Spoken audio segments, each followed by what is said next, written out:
Bonjour de Montréal et Welcome to Montreal and welcome to the second day of the 24th IUHP World Conference on Health Promotion with the theme Promoting Policies for Health, Wellbeing and Equity. Y'all, welcome to the second day of the 24th IUHPE World Conference on Health Promotion. Remember, our theme is promoting policies for health, well-being, and equity. buenos días de So good morning from Montreal and welcome to the second day of the 24th IUHPE World Conference on Health Promotion with the theme Promoting Policies for Health, Wellbeing and Equity. Yesterday, we were breaking news. We were talking about what was going on. Today, we're going a bit further. We're going to be looking at the issue of breaking free from traditional ways of knowing and doing for policy interventions that address health inequalities. The speakers we have today are creative and deeply committed to working in community-based relationships and approaches to really explore different ways of policymaking compared to the approaches we may have done in the past that were far more market-oriented or had an orientation that increased the global divide north-south. Their collective experiences in critical health communication, intersectoral working, equity-focused epidemiology, and comparative social policy have enabled them to explore paradigm-bending approaches on how to break free from oppressive policy legacies that are complicit in perpetuating structural racism within and well beyond the health systems. For these speakers, health promotion must become truly anti-racist and anti-colonial at its core, and deeply community-centered in its praxis. I'm excited that we have these speakers with us today. They will challenge us, challenge the way we do what we do, and hold us accountable for what we say is important to our work. After they have spoken, we will welcome your questions, your observations. But let me begin by introducing our first speaker. I have the honor of introducing you to Mr. Dean Schillinger. He is professor of medicine at the University of California in San Francisco, and previously he was chief of diabetes prevention and the control program in the state. His work has involved community-engaged research, quasi-experimental studies, natural experiments, and evaluations of mass media events and social media campaigns.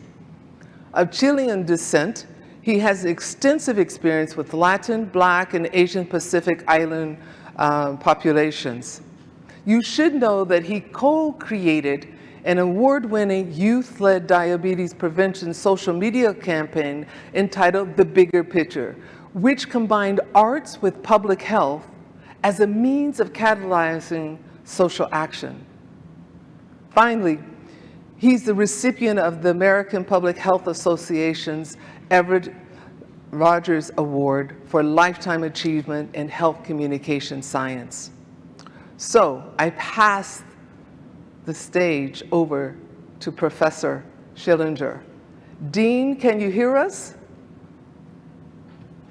Yes, I can. Can you hear me? Yes, we can. The floor is yours.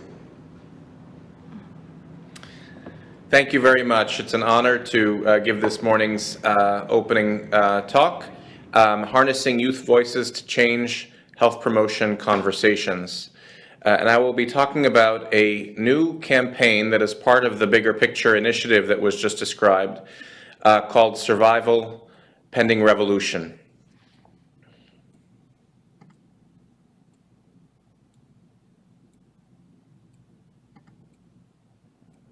The slide, okay, there we go. That's a pause in advancing.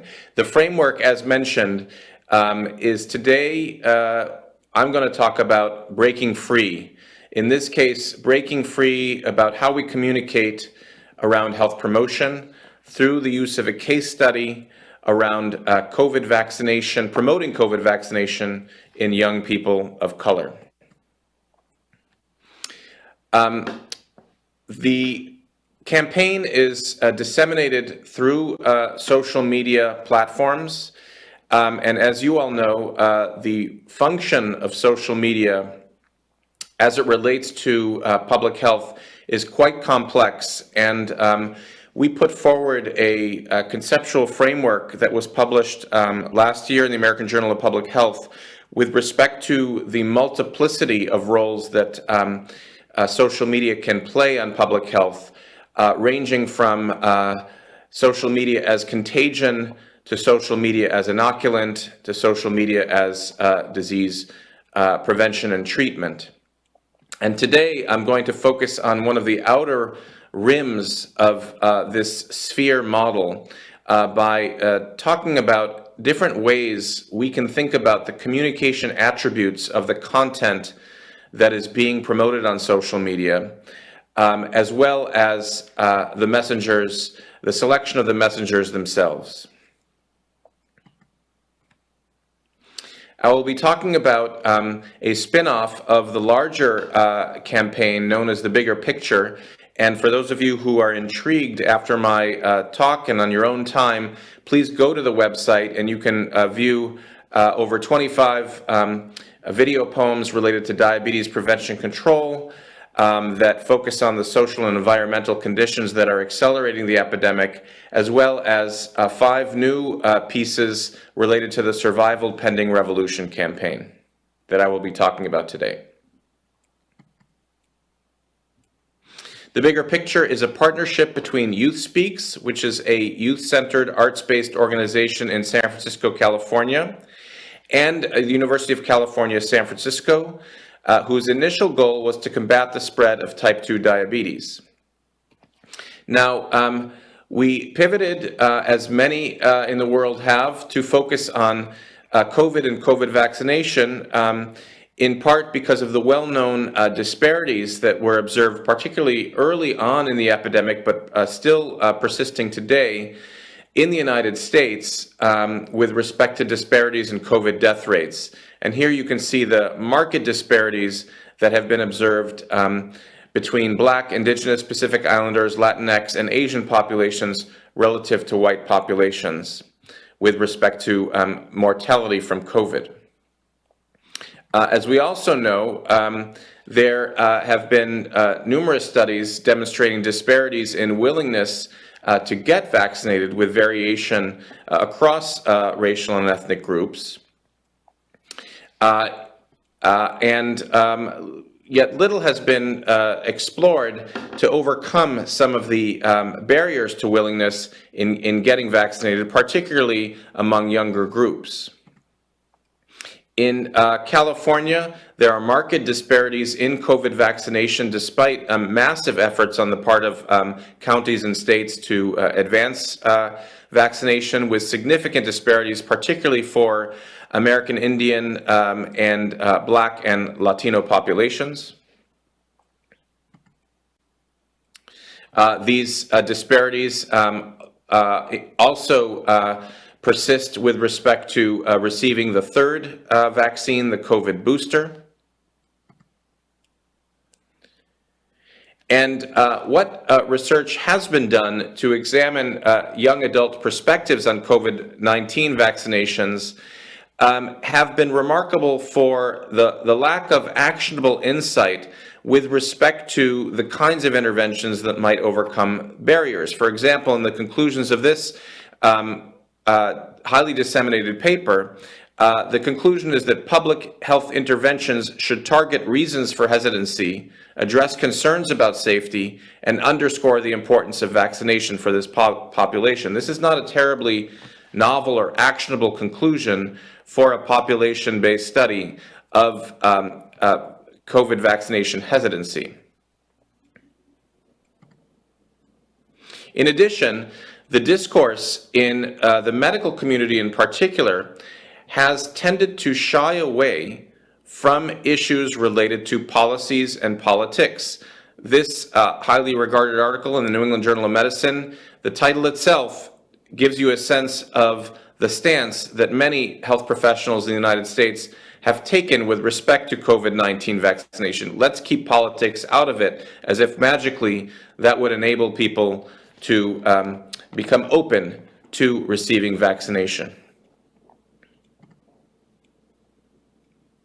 In contrast, once we engage young people of color who are themselves spoken word artists as part of our bigger picture campaign to address the issue of COVID vaccination in their communities and the disparate outcomes related to COVID and mortality, the young people immediately went to politics.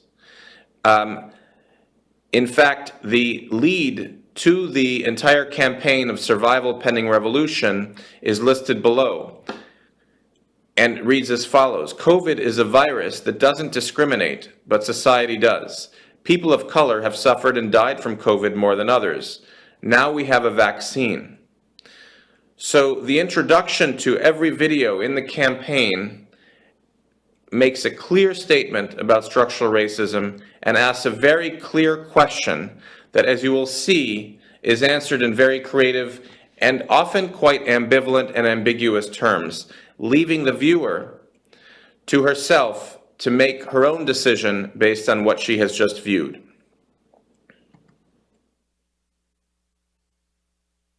So I'd like to share with you now an example of one video poem from the Survival Pending Revolution campaign. To orient you, these poems were created after a 5-day workshop, 2 hours per afternoon for 5 days, in which the young people themselves were presented with basic information about COVID and related disparities and asked to think about their own lives as the primary text for developing their content to communicate with their communities about COVID vaccination. So all of these poems are 100% created by young people. I had an editorial role to make sure that there were no inaccuracies in content and public health messaging, but the messaging itself was entirely first authored by these young poets. So I'd like now to share with you a walk through the valley. You will see a cameo appearance by yours truly. This is a poem by Nia Leilani. Please roll the video.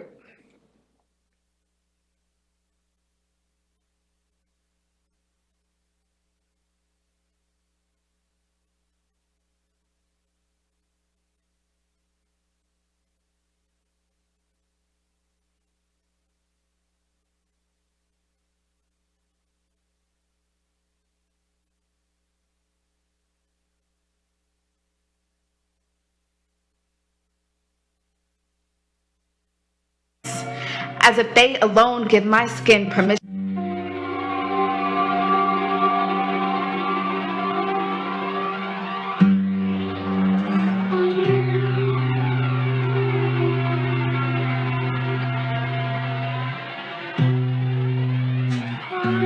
My sliding closet door slams back and forth against the wall as I contemplate what makes most sense to wear.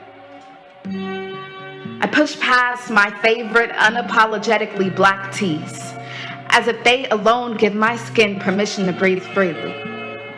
Today, I'm not sorry for my complexion, just consumed with insatiable caution and distrust. The insidious evils of racism haunt me like a shadow that still exists in the dark. Maybe this is paranoia, or more like the last fingernail digging into a dying grip on this fantasy of controlling what I can't. Now slithering away again, it is 10 a.m. on an overcast Wednesday morning, 1 hour before my vaccine appointment. Even in my disjointed rush movements, it does not escape me how inaccessible this time is for most working folks. That losing this many hours in a workday could mean losing a job. Or that I made this appointment online without wondering how to pay for the internet I access. On the ride there, I hold closely the black community experiencing poverty at 2.5 times the rate of white folks in this country. for whom this might not be possible. Roughly 30 minutes, several cities, and $21.04 later, I pull up to the site and wait in line until the white man approaches me calmly, says he will be administering my vaccine. He does not introduce himself, but I see his name at his station, Jeremy. He motions toward the chair. Have a seat. Make yourself comfortable. His voice glides gently across our shared, fractured, mask-filtered air with a soft kindness, perhaps to build a bridge between my expected nervousness and his assumed expertise. And all I could think is this man wears the skin I've never trusted to manage my health. Can't help but replay when health officials first announced new vaccine. The name Henrietta Lacks still echoes twice as loudly back. Thunderclaps Tuskegee experiment 10 times, tightening a chest already hypertension prone. Centuries of forced sterilization, false beliefs of a higher pain tolerance, still ongoing, and still shrieking silently underneath my skin as it prepares to be pierced. I know American healthcare to be one of many aliases for systems that don't live up to their name. My health, not its objective. My care, not the central priority at stake. At least American gets me through the hospital door, does not guarantee I walk any better or wiser or at all, especially when hospitals are more likely to call security on their black patients and visitors than their white ones.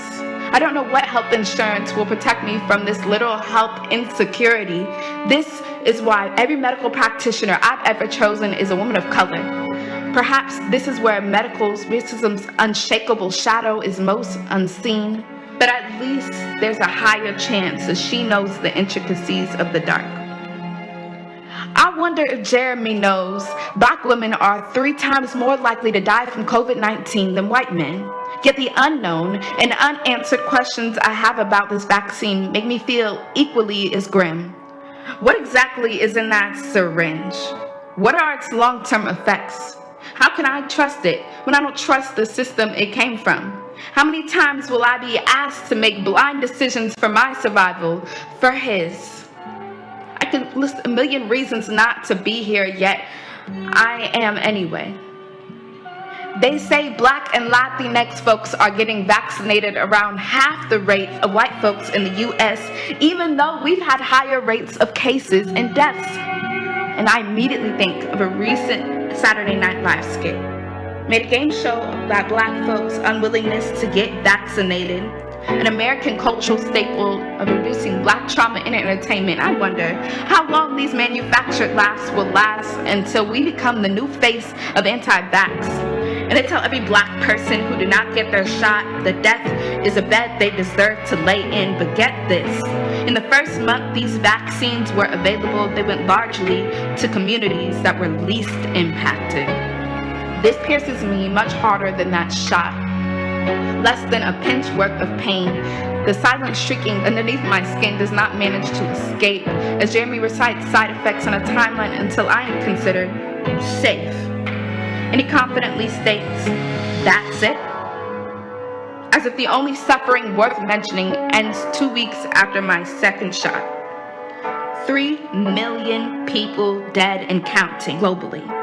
And the US still spit back America first at India's ask for help before remembering its status as a self-appointed global superpower.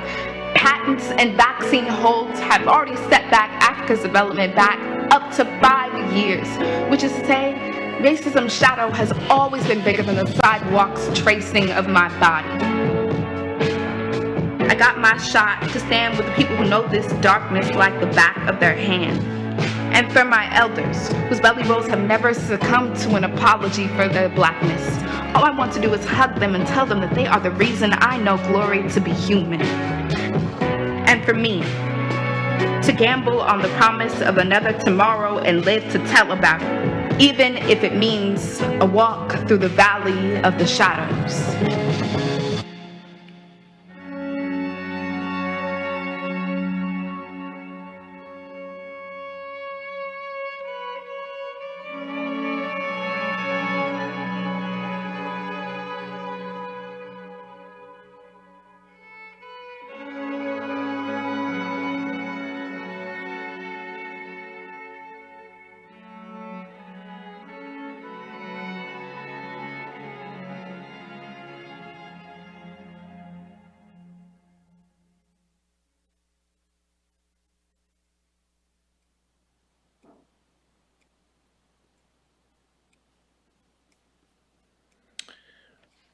Okay, thank you for viewing that.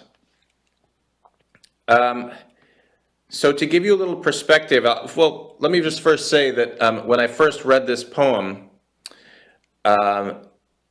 understanding that this piece was going to be disseminated in collaboration with the California Department of Public Health, I had a lot of misgivings. This was a very unusual poem without a very clear message about vaccination, and I would characterize it as falling under the rubric of a critical communication approach. But this is what the young people came up with as part of the introductory statements in the Survival Pending Revolution campaign.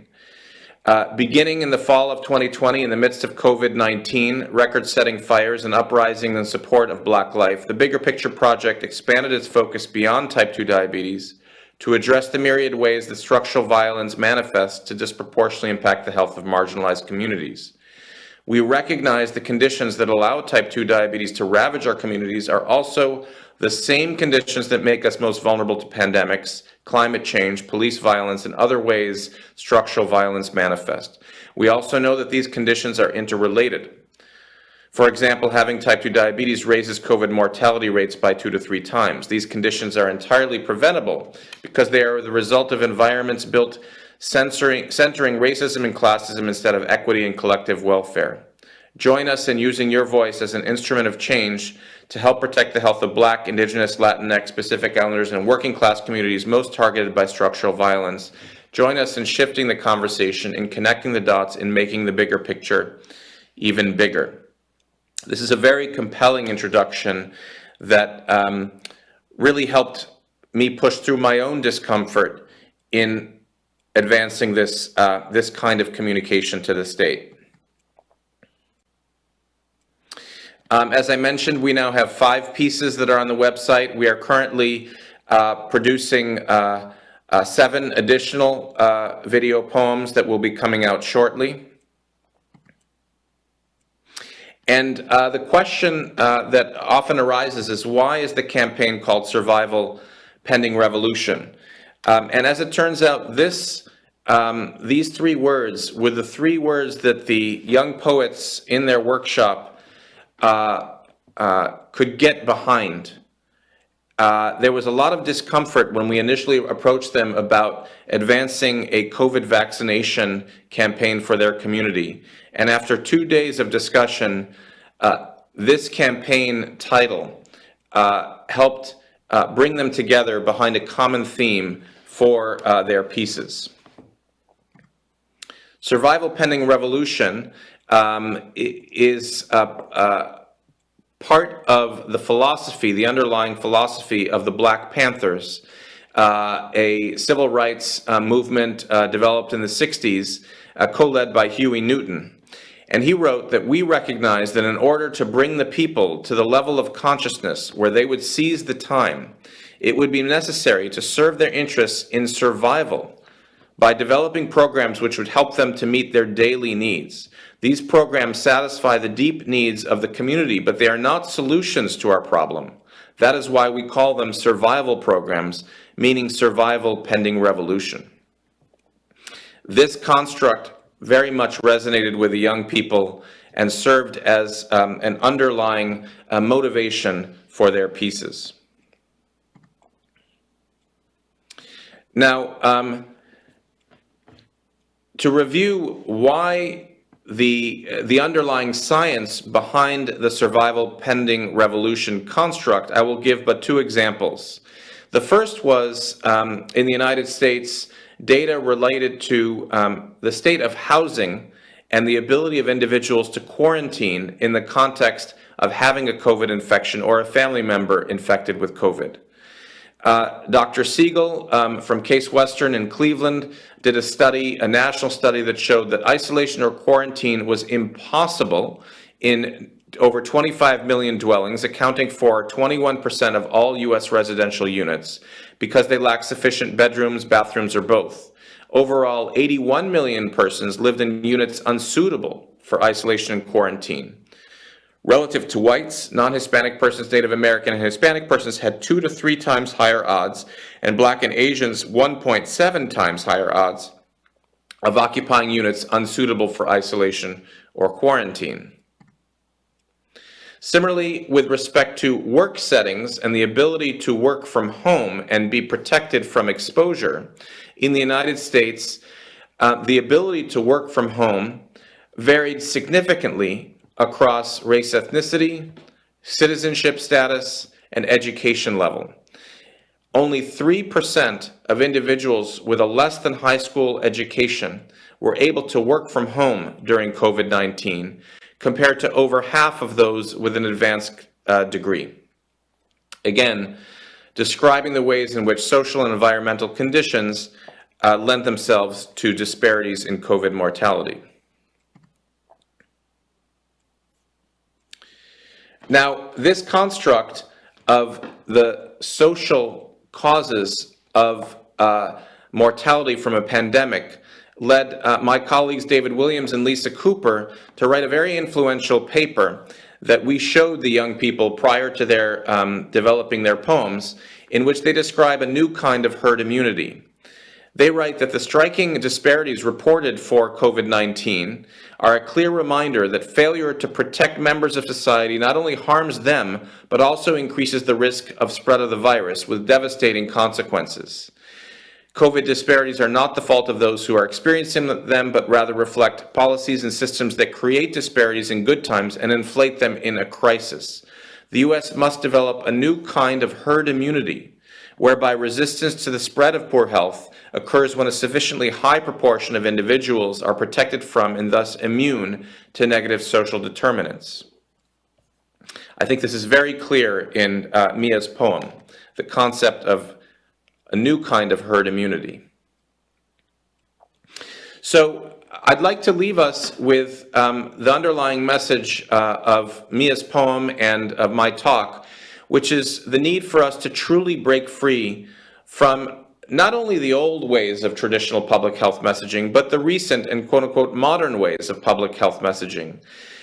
Traditionally, in public health messaging, the messengers have been experts or celebrities speaking on behalf of their communities. In contrast, with respect to critical health communication, the messengers often are so-called regular folks, compelling people who truly represent the communities to whom they are speaking. Obviously, Nia is anything but regular. She's a terribly gifted poet and artist, but she certainly does represent the everyday lives of those in her community. Traditional strategies for public health messaging have, by and large, been fact-based and occasionally fear-based, sometimes entertainment-based, but entertainment to convey facts traditionally. Whereas critical communication theory tends to use a strategy that contextualizes problems in people's lives, elucidating the complexities with respect to the problem and the solutions, and is grounded in reality, in this case, in the lived experience of one young person living in Oakland, California. In addition, the forms of many public health messages tend to use logic-based arguments that tap into our cognition, whereas the forms of critical communication approaches often use narrative forms and tap into emotional experiences of the messages themselves. Fourth, the perspective or positionality of traditional health messages tend to be more authoritative, unambiguous, and directive. In contrast, the perspectives and positionalities of critical communication theory tend to be questioning and critical. Their messages may be ambiguous or ambivalent. You'll notice that in not one frame did Nia suggest that those watching should get the vaccine. They tend to be non-directive and rely on the individual's critical thinking skills to make their own decisions. The settings of traditional public health messages often are unique, exceptional, and dramatized, whereby those in critical communication approaches tend to be everyday settings. And the genres of traditional tend to be educational and instructional, whereby in critical communication, there is a freedom to be creative through art, poetry, and film. Just briefly, there was a very wonderful review of critical health communication and frontiers in communication a few years ago, and I wanted to share some quotes from my colleagues who wrote about this approach to public health communication. The assumed premise of health communication research is straightforward: improving communication processes across all health-related domains. However, philosophical differences in what communication means, or for that matter, what health means, result in a complex, multi-paradigmatic field of study. Viewing communication primarily as information transfer leads to a different trajectory of research and scholarship than a view of communication as the constitutive process of meaning-making. Similarly, conceptualizing health as a means of achieving social concordance or even social control versus a site of social struggle leads us to different places. Another wrote, critical approaches to health communication are concerned with how power influences society's cultural constructions of health and responses to illness. Scholars are motivated by an explicitly political and ethically grounded goal of fostering social justice, equity, and human rights, achieved by unmasking the socio-political forces that regulate and constrain the health and illness experiences of various disadvantaged, marginalized, and/or oppressed groups of people.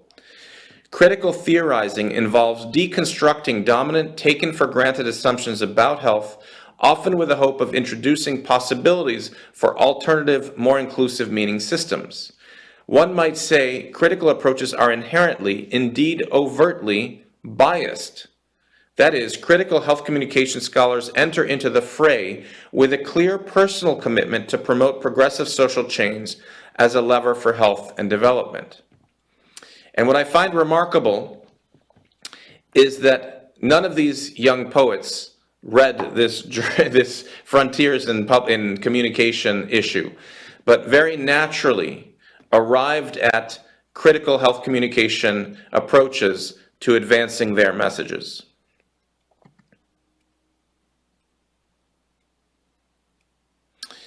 All of this, of course, is very consistent with a Freirean way of communicating and educating.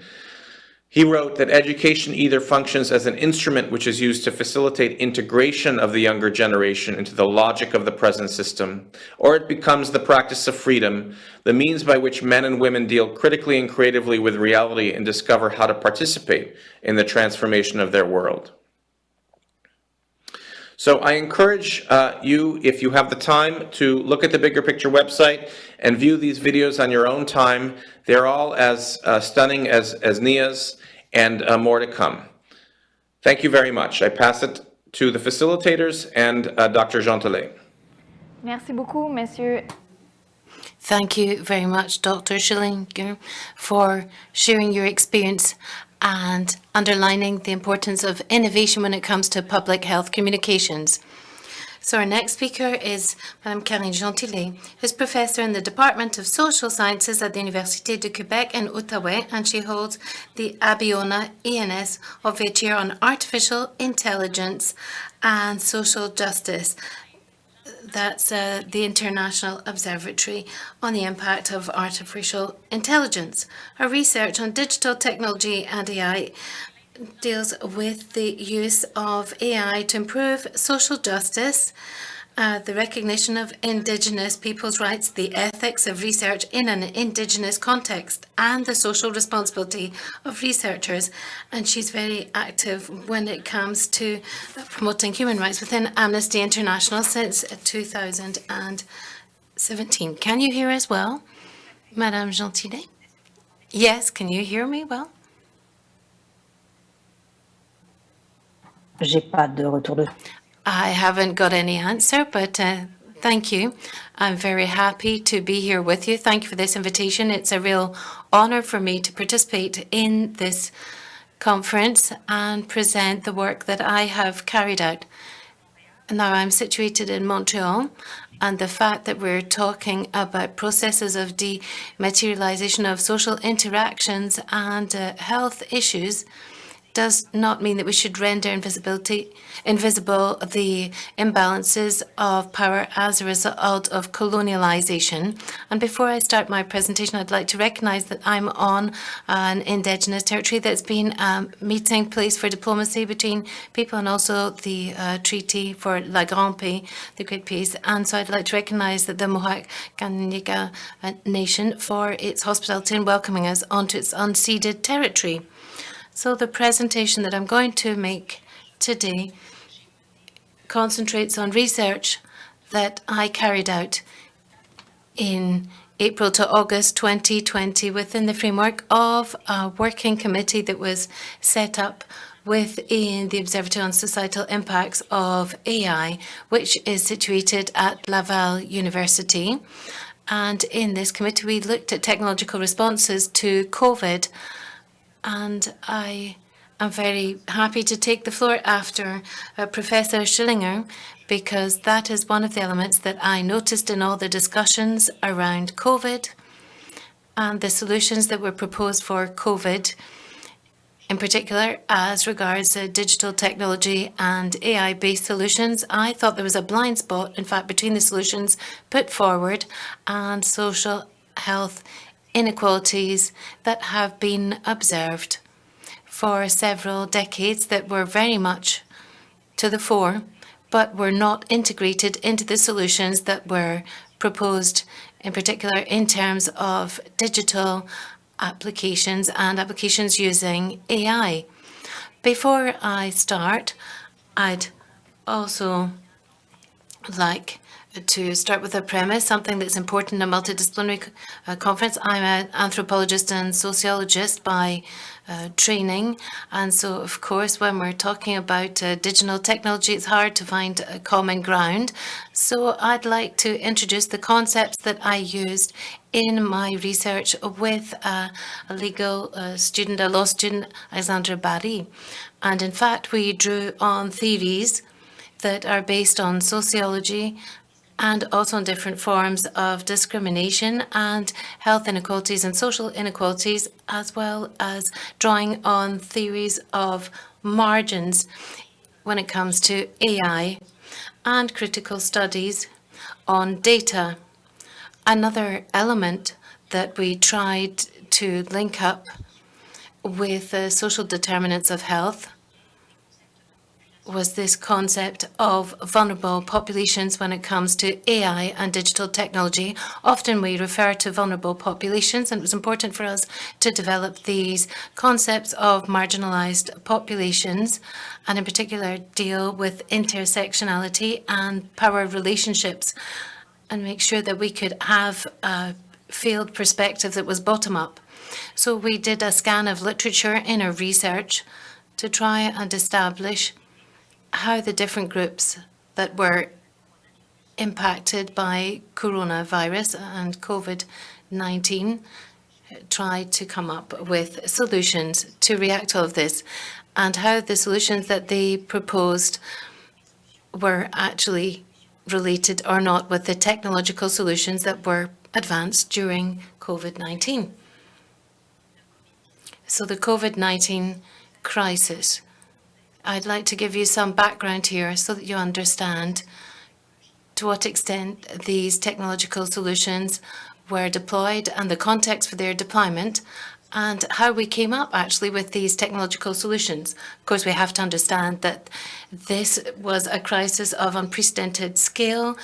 There were short-term perspectives combined with long-term uncertainty. We didn't know what was going to happen, in particular when we started in Quebec and Canada to see the closing of stores and so on. We thought it would be for a few weeks, and it turned out that it lasted for far longer. So there was a tension between the short-term perspective and long-term uncertainties. We had to act very quickly, but also be very flexible.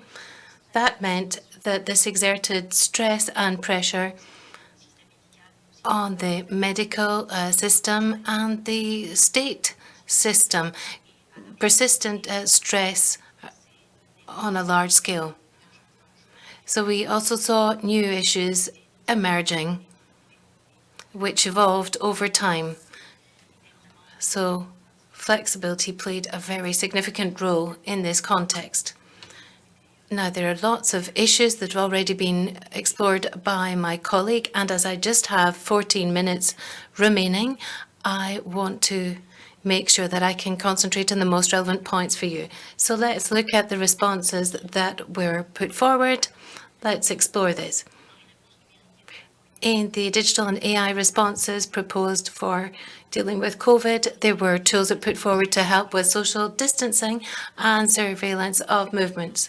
Tools were also developed to digitize existing services or service delivery, and also modeling of flows and trends with COVID, contact tracing, of course, exposure alerts, the vaccine passport, quarantine and isolation measures that were often accompanied by these exposure alert tools, and also tools for detecting the infection and other tools for clinical management and case management. Here I've got a few examples of tools that were introduced in Canada with the famous COVID alert tool from the federal government, for example.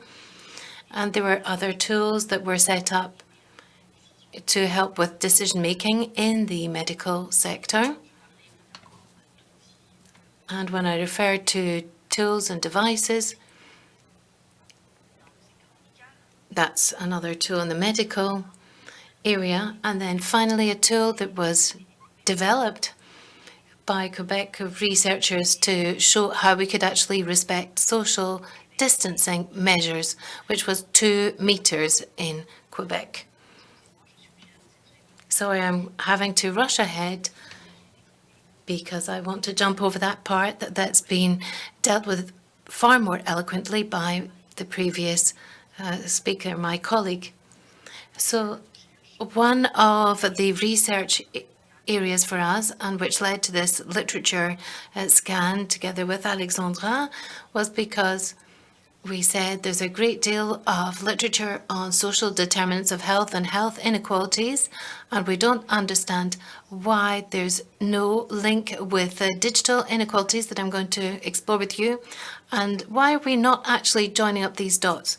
So when we're talking about digital inequalities, and that is why it's important to talk about this within the health context, because often we talk about health inequalities, first of all, in the public health sector concentrates on this, and then afterwards we turn to digital inequalities, and that is then dealt with by people who are involved in the technology world. In fact, there needs to be an interconnection between these two, and the COVID crisis has very much shown that there is this interconnection. Often when we talk about digital inequalities, we talk about the digital divide in singular, but in fact there's 3 levels of digital divide. Here are the first 2, dealt with access to equipment, access to internet. It can be access to internet or a computer, which means that there's a different user contexts. And it depends on your income, your age, or where you're found, where you're situated. For example, if you're in a remote community, you won't have the same internet access. We know that there have been issues in more remote communities to have stable, high-speed internet connections, and that's a real issue when you want to get information or download PDF documents that really take up more bandwidth. And then there's a user digital divide. Here we see there's disparity in usage depending on your social condition or status. So do you use internet to surf social media, or are you using internet to work or to obtain information that is far more important than just watching videos on YouTube or on Facebook? And in terms of usage, there's a form of discrimination between people who can have access to information which has been verified compared to fake news. And with the health sector, this was a very significant phenomenon during the pandemic. So these two divide levels are interrelated. So these are very significant points. And we saw that they had a real impact during the crisis, which is still underway, the COVID crisis, where a certain number of services were digitized, dematerialized. And when it was related to health, it was important to look up information on websites, and people with internet addresses that were very difficult to retain or information that was hard to find. That was the sort of issue that came up. And I'm thinking again of the remarks of my colleague, for example, in New York, to get an appointment for vaccination. The link to register was very difficult to find. I know that in certain districts in New York that were targeted for vaccination, we realized it was people from other neighborhoods who had better internet access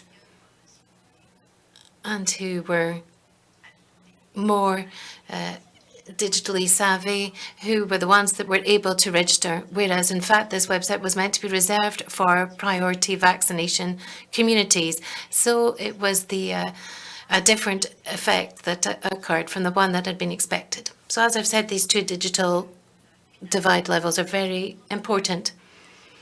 They're important because there's modelling of exclusion. If you have pre-existing exclusion in terms of access and usage, will then in fact have an impact on the increased digitization of the social context in the pandemic, which means that you don't just have social exclusion, but also digital exclusion, a double whammy. These two factors are very important to bear in mind. Let's turn now to the third digital divide. It's very important, so I'm dealing with it separately because we see a database digital divide.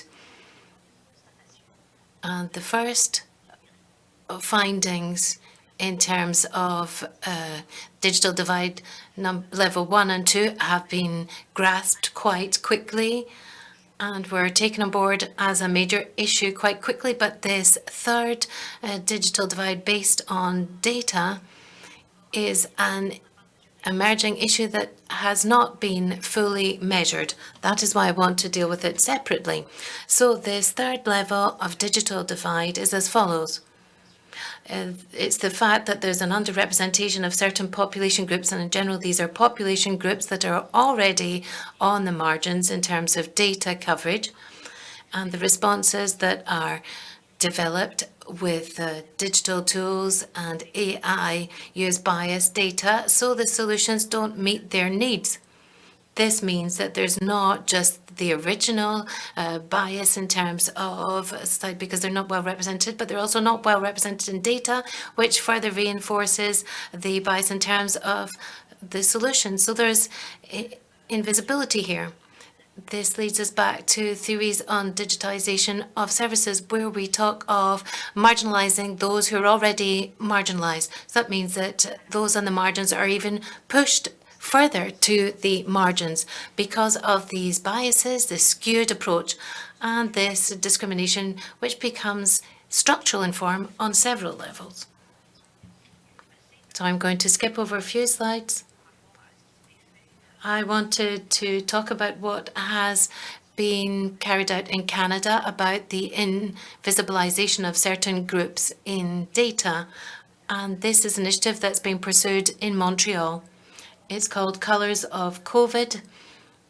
This is a community group initiative that became aware of the fact that certain populations were completely invisible in the public health data, which meant that they were invisible in the drawing up of solutions. So they decided to set up data collection based on a community network to ensure that these groups could become a bit more visible. So that's an example of data invisibility. So what does that mean from a technological point of view? First of all, why do we talk about data and visibility? It's because often there's generalization of the fact that we think that the population that's using technology represents the population in general, whereas in fact there's certain groups who don't use technology, and my colleague has amply illustrated that. There are populations that don't use technology in the same way either, because of these 3 levels of digital divide. So they've got restricted access to equipment, to technology, and they're dependent on community structures to get access to all this. We also see that often the tech solutions that are developed, such as digitizing a certain number of health services, is targeted at population groups that are already on the margins of the general population, because there's intersectionality of issues and profiles that comes into play. So these people who have already been impacted by the 2 first levels of digital divide with usage and structures are impacted once again, a 3rd time. So this increases the impact of discrimination and marginalization. And in AI, in the digital world, it causes real problems, and often it's not recognized by public health decision makers. I'll jump over a few more slides. Let's turn to responses, and then I'll turn to center number of final recommendations in my presentation. In terms of the responses that were developed, there was a blind spot between health inequalities and the 3 famous digital divide levels that I've explored with you. But there was something else, and that fits into the series of recommendations that I'm going to present soon. Namely, we saw that we really concentrated on the role of innovation in terms of the solutions that were developed. And we gave primacy to logistics and logistic efficiency. And that was the solution that ruled, rather than the efficacy of the way in which we developed the solution. And there was also economic rationality which prevailed here. And when we're looking at this type of 3, it was a type of technological solution-based approach that prevailed.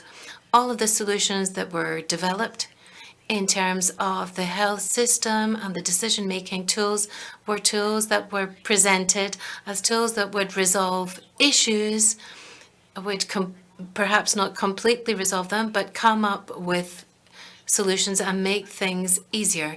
But in fact, that wasn't exactly how things turned out.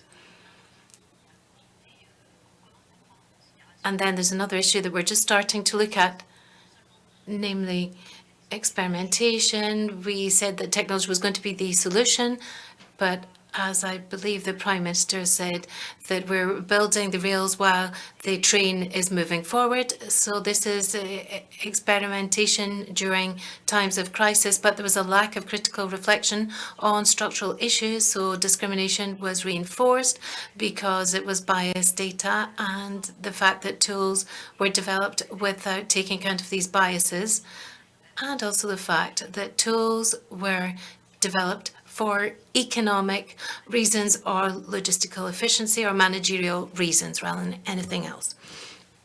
Now, in terms of my recommendations, and that's a good thing because I think there's just one slide. I'm going to go on to the last slide. That's perhaps more relevant for the public this morning. When we develop this type of tool, in particular in this type of crisis, which I hope we won't see again, but when we're in this type of crisis, when it's difficult to actually master the parameters of this and it's on a very large scale, often the population consultation processes are extremely important because there's a certain number of issues at stake in terms of health inequalities that might be overlooked otherwise if we don't consult with the population concerned. We also need to have transparent tools, and we need to set up accountability processes to hold these processes accountable. When using tools that are based on managerial efficiency reasons or where technological experts dominated, we saw that we were setting up tools, but afterwards there wasn't much assessment of these tools to see whether they were effective and efficient or not. Then another point for decision makers, which really has to be borne in mind. I haven't talked about it much during this presentation, but it's part of the work that I've been leading for several months, namely empowerment of users. With these tools, users were really directed by states or other structures who defined in a top-down way the needs of the users without actually taking account of these famous social determinants of health, which did already exist, and they should have been taken into consideration. Often people flagged that there were problems with these initiatives. And so that led to the Colours of COVID initiative, for example, where they said, look, there is a problem of representation of certain populations in the data and you have to listen to us. This was done, but at which price? So we need to draw a lesson from that. We need to be more critical in terms of representation.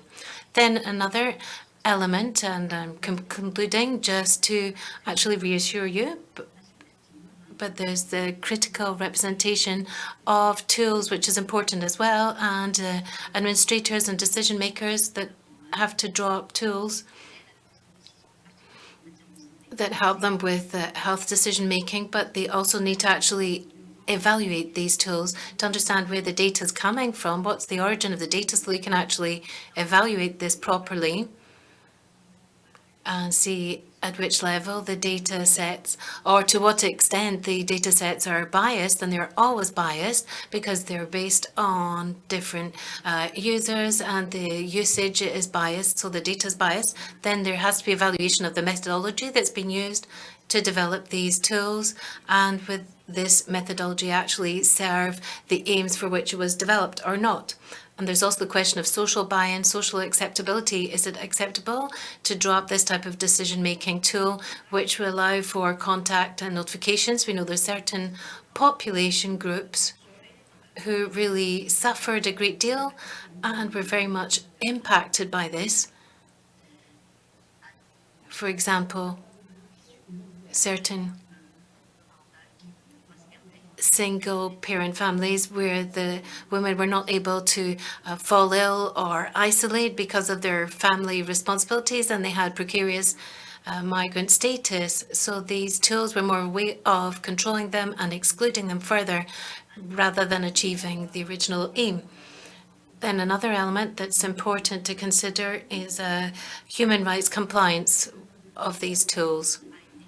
The crisis was on such a scale that sometimes there were attempts for the well-being of the population. I'm not calling that into question, but certain civil liberties were restricted. So we have to ensure that even if these tools are meant to serve the well-being of populations and they're meant to find solutions to the crisis, but they have to be in compliance with human rights rather than further reinforcing forms of discrimination. So thank you very much. That's the end of my presentation. I'm ready to answer your questions. Thank you very much, Madame Gentelet, for having cast light on digital inequalities. We don't always talk sufficiently about that. Now, our third speaker, Mr. Madalitso Zilo-Piri, really wanted to be with us, but because of technical reasons, he's going to come and speak before us tomorrow rather than today. So we're going to go straight on to the question and answer period. Please put your questions in the chat, and if there's questions that you're really interested in, you can actually like them so that they are bumped up and become the priority questions. That way we can take the most popular questions from amongst our audience. Most of the questions are in English, so I'll read them out in English.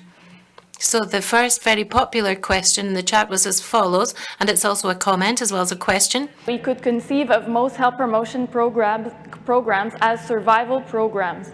What, in your view, would it take for health promotion to embrace a truly revolutionary praxis?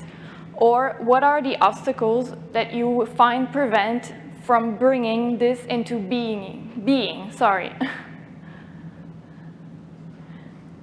Do you need me to repeat the question? Or I leave you some time to to think about an answer. Let me try to rephrase. The question, I think,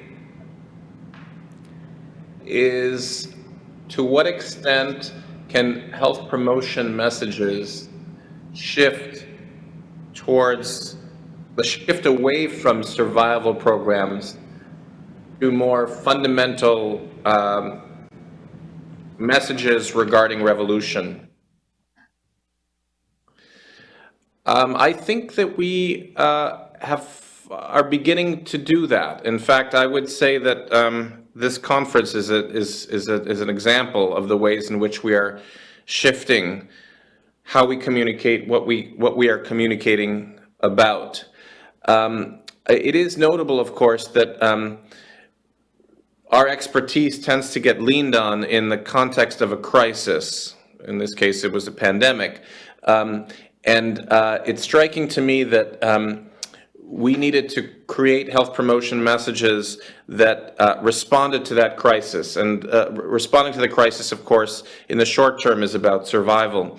But I would say that the kinds of messages that are contained in the bigger picture campaign related to diabetes prevention and control are much more revolutionary at a very fundamental level and call for very fundamental change in social and environmental policy, and has actually instigated both local and state level, as well as supporting local and state level policy change that one could think of as more revolutionary. I think that to really advance a revolutionary agenda, health promotion would need to become more deeply embedded with the political process, either the formal or informal political processes that determine the structures of our society. And there are many examples of that throughout history. They just don't tend to originate with governmental communications or even in academia. Thank you. Mrs. Gentelet, do you have anything to add? No, thank you. So the next question is directed to Professor Schillinger. So can you say a bit more about the leadership 5-day workshop of the youth to prepare for developing the campaign? Who were the youth?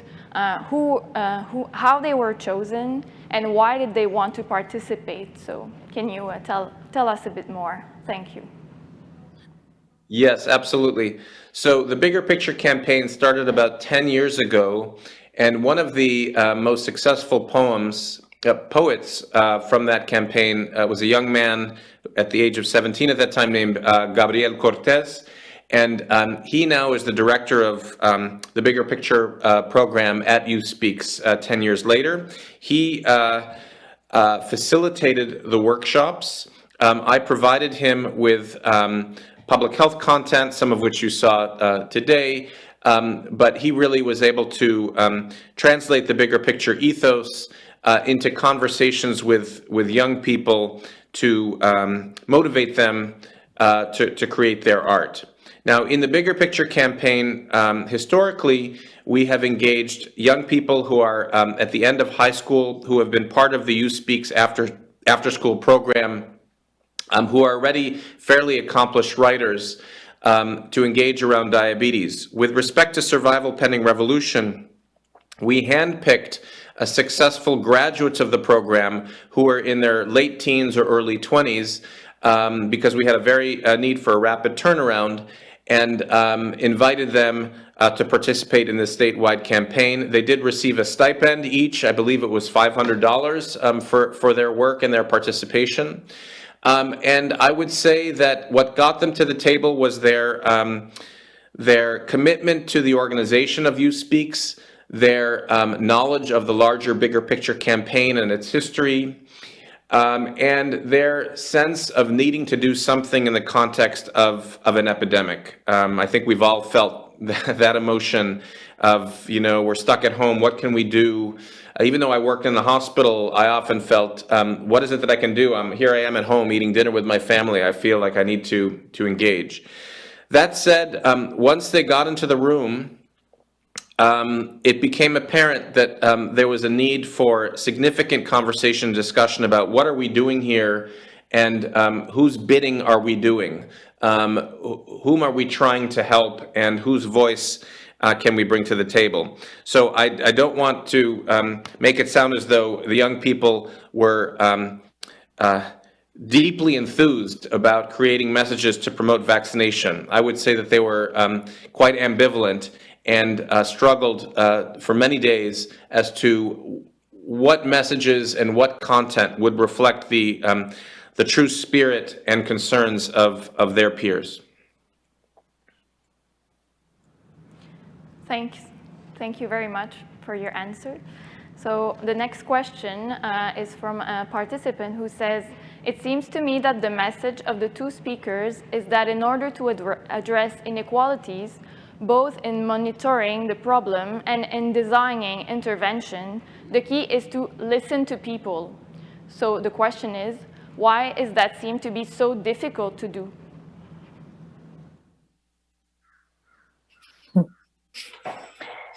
If I may, is it possible for me to answer in French? Simultaneous translation.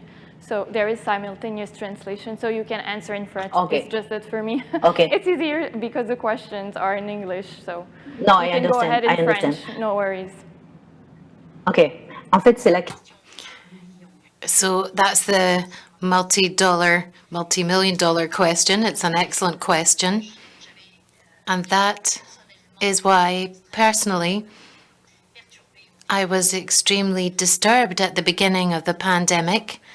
And I said to myself, it seems it's a very one-sided conversation. And we see that during the next, or in the first shutdown, people said, be careful, if there's a shutdown, there'll be a consequence on people who are homeless. And the fact that all services went online, and I do agree that that was the right solution to pursue, to offer services, but there's many people who have disabilities, who had difficulties to have access to these services online. And there's the fact that all of the community organizations that were offering services and who were very much helping marginalized groups, marginalized from dominant society, were not able to offer their services, so they were flagging that there was a problem. That was a real issue. And that is why I'm still interested in giving conferences within this type of conference to recall this message. You have to listen to people in the field. Community organizations and civil society groups are familiar with needs. They've methodology. Listen to them and listen to what they've got to say. It's important to integrate them into the solutions. So I don't know why that has happened. My only hope is that to continue to flag this and to be held accountable and have accountability processes to say there has been a problem and COVID is almost behind us in Canada. That's not the case in many other countries, but we need to launch this conversation, have critical thinking to say what have we done well, what have we not done so well, and make sure that we include people. There are processes that exist and it's important to include them, and these processes should draw on community organizations and civil society organizations who are really familiar with needs. So we have to continue to always hammer home that message. Thank you very much. Dr. Schillinger. Yeah, just to add, I mean, it's a very complicated question that was asked. What gets in the way of our listening? I think listening requires. Look, I'm a physician, and so this challenge of listening versus speaking and explaining is a fundamental challenge in medicine, and there are many reasons that we don't listen. The first is it requires us to give up our power. I think that's a very important barrier, because frankly, those in power do not want to hear what those who are oppressed have to say, because that requires us to consider changing the power structures that exist and challenges those power structures.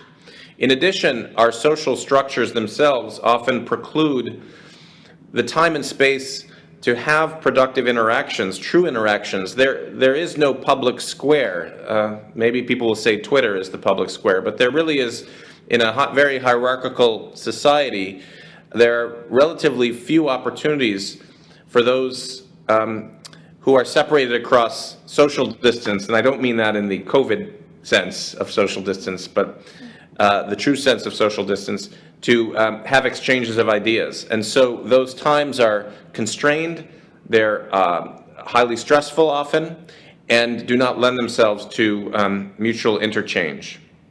Lastly, I would say, I think that the question is an appropriate first question, which is, what do we need to do to listen? But I would say we need to take it further, which I hope my presentation helped advance this cause, which is not only do we need to listen, but we need to use our power to provide a platform to enable those whom we are listening to amplify their messages, so that others can also listen and hear what is being said. Thank you. Yeah, Karine wants to add. Yeah, maybe. Excusez-moi, je vais switcher en français. Sorry. My brain is half French, half English, so sometimes I am in the middle. Mais en fait. Well, when it comes to technological questions, perhaps this is my key message in particular to people who are here from the public health sector. Technology is not neutral. That's my message. When technology is deployed, it has differentiated impacts depending on your social position and your economic and social status. And it will depend on groups' profiles. So we need to have this critical thinking angle. And as my colleague has said, there's the people in power. And what it's been fascinating to observe with the initial measures that we saw related to COVID was that there was the expert voice from health and the expert voice of technology people. But I think you have to challenge and question that, because in the current global discourse, and that can trickle down to a local level in several countries, but it seems there's a lack of critical analysis of these tools that have been implemented. If we want to stick closely to the people who are in the health sector and those who are impacted, I think that's even more the case when we're dealing with technology. And when you're a public health decision maker, there's social responsibilities, because we should have a critical thinking, not opposing things, but asking the right questions about technological deployment. And when there's decision-making tools for screening that are being developed or for analysing certain cases, then you have to put forward these critical questions about the technology. You don't need to be a tech expert to flag these questions. That's super important. Perhaps that's something that we didn't do during the pandemic in Canada. I would say that we haven't always had a citizen perspective on the use of these technologies. And this has had quite dramatic consequences on certain population groups. And once again, incorrectly, they've been viewed as vulnerable when in fact they were not vulnerable, but rather they were pushed into a corner, they were pushed into a position of vulnerability. And they were dispossessed of their rights and their expertise about their lived experience. So we need to make that change and turn things around and say, right, we're not experts, but we're putting questions and we're giving people a possibility to describe their own realities in health and certainly in the technological field. Thank you. And there's a question of sending out a message, but there's also how the message is received. It has to be two-way communication. There needs to be effective listening. That's even more important than the message. Because if you listen attentively, then you can better understand people's needs and communicate in a more relevant way. So I just want to add my grain of salt to your contributions there. Coming on now to the next question. Of public health structure, je recommence. What are I'll start again. Of public health using structures efficiently in engaging with diverse populations? Do you have any examples to give us? I'm not sure I'm understanding the question. Public health structures. Can you repeat the question? Well, I'll try to reformulate it in my words. So are there, as you know, are there any public health structure that use efficient strategies to engage with diverse populations? So, you know, the traditional public health structures. Do you have any examples in mind? You named Right. your structure that you told us about was a public health structure, and you said it was unusual to, for example, work with youth-based, art-based, not NGO organizations. So maybe that's one. Yes, I would say yes. I would say that public health has a long way to go in this regard. We started the Bigger Picture campaign when I was directing the Diabetes Prevention Control Program for the state of California, but it took them about 6 months to realize that maybe this isn't something that we should be paying for. And so we had to splinter off from the Department of Public Health because I think it was seen as too subversive for a state entity. Similarly, with respect to our Survival Pending Revolution campaign, I think we've come a long way in that the California Department of Public Health realized that to engage with youth, and particularly youth of color, they needed to so-called get outside of the box, so that they, rather than using their own communications department to support this kind of work, they developed contractual relationships that gave them one step removed from the content. And while we do brand our material with California Department of Public Health logos in affiliation with them, our messages are not official Department of Public Health messages. Now, I'm not an expert on this question of the public health structures that can engage target audiences and the marginalized communities. But I think the best example that I have is with the community health center movement in the United States, where community engagement and advisory boards is absolutely fundamental to the development of community clinics, which, as you may know, in the United States, serve largely uninsured, immigrant, and publicly insured patients. And that has a long history of engaging, in this case, public health care institutions with populations in need. Karine, do you have other thoughts on this? No, I'm really not familiar with public health institution. And how about Karine, in terms of public health and technology? Are there either nonprofit, corporate, or governmental entities in technology that are engaging the user community from, as you said, the bottom-up kind of approaches in user-centered design that is relevant to public health communication? As far as I know, and I will switch in French if you don't mind. Are you okay? Yes. Okay. En fait, c'est que. In fact, from what I've observed, communication is very much separated out. On the one hand, you've got public health, and on the other hand, you have technology. The only initiative that I've seen that was interesting here was the Colours of COVID initiative, which brought the two together, but it wasn't linked with public health at the outset. It was community-based. And I have collaborated with First Nations in Quebec for several years now, and I know that's a conversation that they're having about the more technological elements related to data control. And is that going to be applied to public health elements? Probably, because that's one of the priority issues at the moment throughout the world.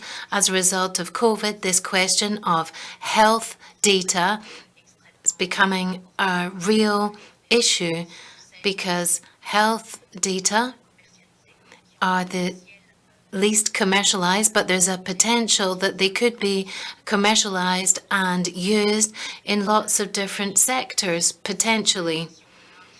So this type of reflection as to how to develop public health programs related to data and the digital world and technology is being explored by the First Nations in Canada. But for the moment, these are two separate conversations. In fact, that's what we should be avoiding. Thank you. Next question is for Professor Schillinger. Communication be as relevant with people from cultures where being heard is not as strong? Are you still with us? Oh, okay, sorry. I thought you Yes, froze. I'm with you. I'm thinking about the question. Repeat the question. So would critical communication be as relevant with people from cultures where being heard is not as strong? Well, I'm not sure I agree with the assumption that there are cultures that have a stronger affiliation with the idea of being heard. It's a complicated construct that's being put forward. I would say in any culture in which there are those who are relatively oppressed and those who are relatively privileged, critical communication theory will have a role. If part of the problem for those who are oppressed is that their voices are not being heard, or as the questioner suggests, or that there is an inherent cultural practice that undervalues the notion of being heard, I would say that critical communication theory will be particularly salient, particularly important, because that becomes a built-in contributor to that oppression. So I think that the construct probably has universality, but there would need to be cultural tailoring. But I have confidence that that tailoring could get done because it's being done by those who are creating the messages and those who are affected by the issues that are being discussed. Merci. Oui, effectivement. Thank you. I'll express myself in French. I imagine that everyone wants to be heard, but sometimes we're heard more because of the system, so we don't feel so much this need to be heard compared to if systematically we're not being heard as much. Now, I don't see any other questions, so we're going to conclude on that note. An ending word before we close the second plenary of this conference.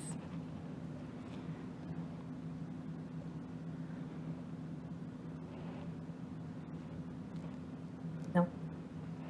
Nothing. No, else. just thank you for the questions and the engagement. I certainly felt like I would want to turn the microphone to all of you to answer some of these questions. So that's for 2023, we can do that.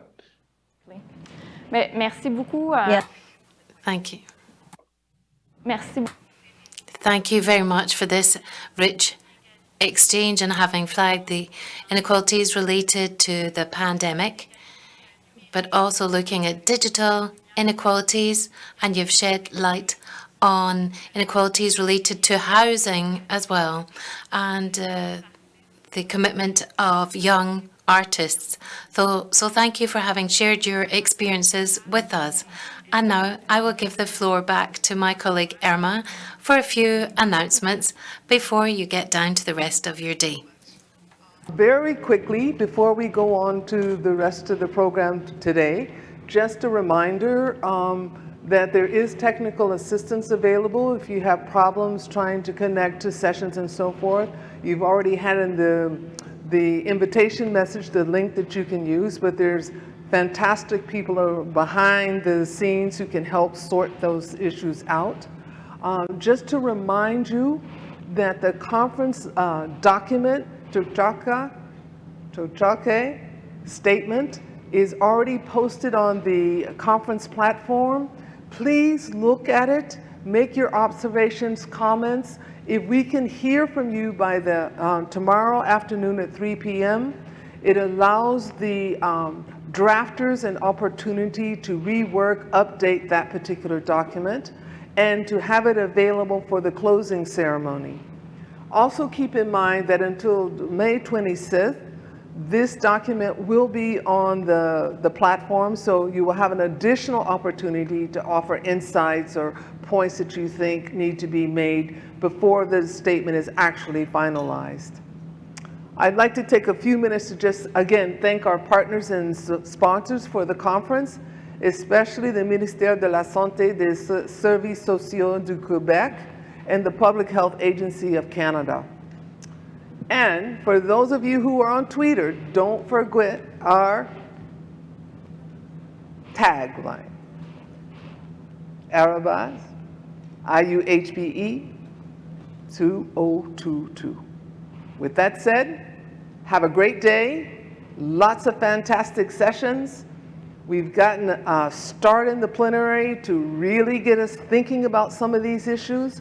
Remember, today's focus is breaking free. Bonne journée.